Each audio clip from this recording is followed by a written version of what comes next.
There are three things that happened between late 2022 and now, each one more unexpected than the last.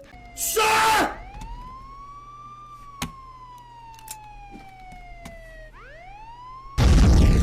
Whoa! B-52! The suspect crashed head-on into a tree and his car exploded. That made it nearly impossible for CaseOh not to blow up.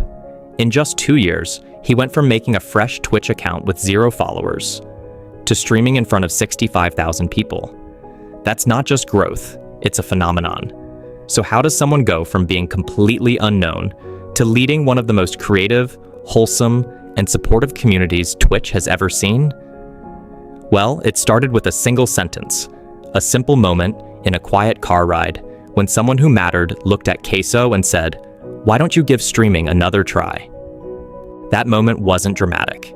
It didn't feel like a turning point, but it was the beginning of everything.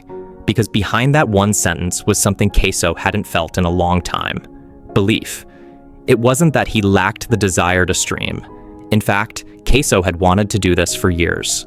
He had already bought the equipment back in 2015. He had made some YouTube videos. He'd even dreamed of making it big, of turning gaming into a career. But reality didn't care about dreams. His internet was terrible. He was working 2 jobs. He was drained. And to make things worse, the idea of being a content creator back then, it wasn't respected. It wasn't cool. It was laughed at. And so the camera stayed off.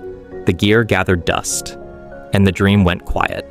Until one day in 2022, in a car with his mom, that dream got a second chance. But a dream isn't enough. You need strategy. And CaseOh's first big move? It wasn't even on Twitch.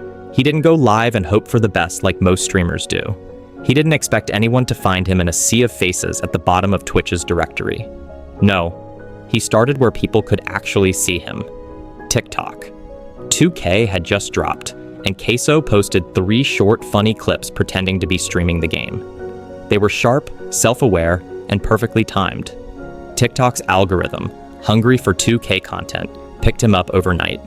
When he woke up the next morning, he had 10,000 followers. He didn't wait, he didn't hesitate. He went live that day. He rode the wave immediately, and it worked. Hundreds turned into thousands, and the moment was real. But momentum is a tricky thing. Eventually, the 2K hype started to die down. Viewers dropped, the numbers fell, from 900 to 150. For most creators, this would have been the end. The moment where self-doubt creeps in. The place where most give up. But not CaseOh. He didn't see the decline as failure. He saw it as data, as a signal that something had to change. So he asked himself a question most creators never ask. What made people show up in the first place? The answer? He created waves where people were already looking. So he went back to the formula that gave him his first win.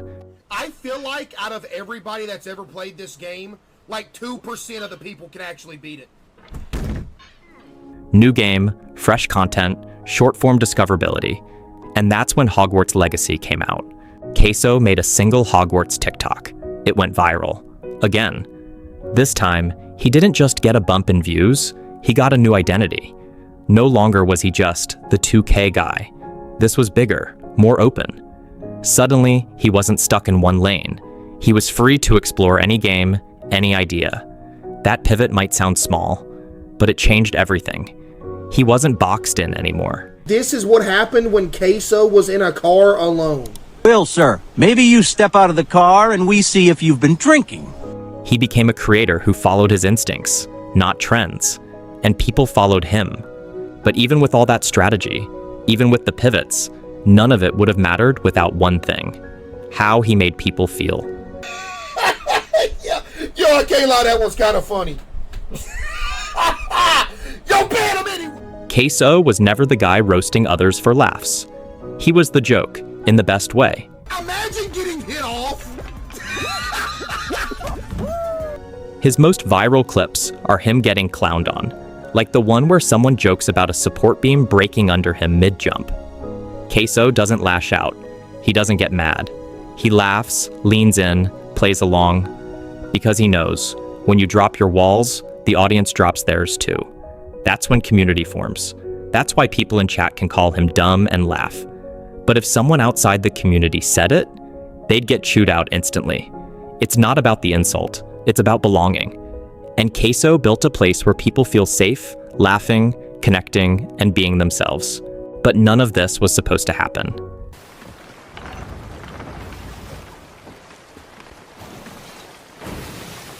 Did you say 50-50?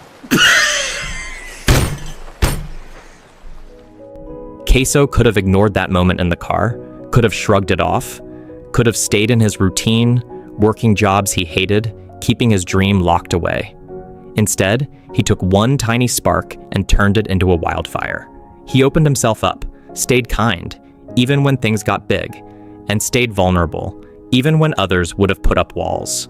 And in doing so, he proved something we all forget. You don't need millions of followers to be someone. Sometimes, the only thing separating a nobody from a somebody is the decision to begin.